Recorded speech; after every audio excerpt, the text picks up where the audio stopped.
Simon Boccanegra is an opera set in Genoa, by the sea.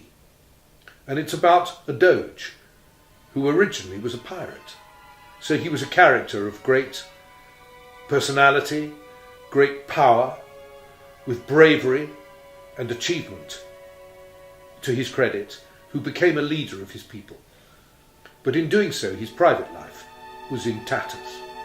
And the opera is really about how these two worlds came together.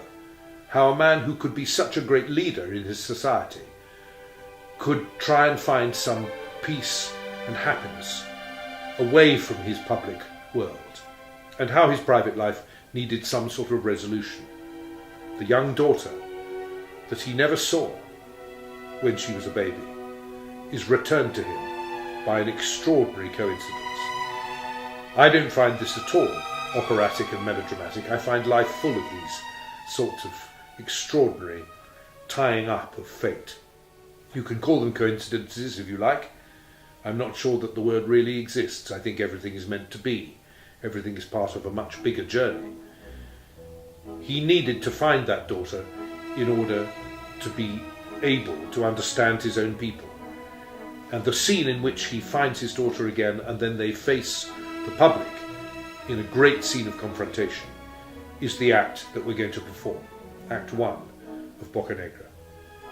Now Boito helped him improve Boccanegra. The original version of it he'd written many years earlier, and Boito felt that he could find different words, better words, that they could change some of the scenes, take out things that hadn't been successful, create new scenes. And this relationship between this much younger man and this old bear that Verdi called himself, living with his wife, alone, apart from society, down on the banks of the River Po, near Parma, meant that there was a great story here.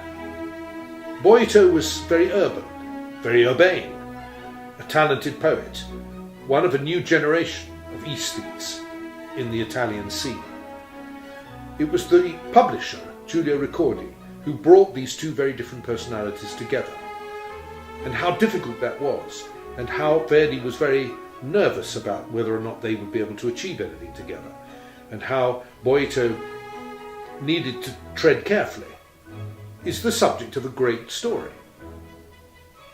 By the time they looked at Boccanegra together, they had already secretly been brought together to do Othello, to make it an Otello.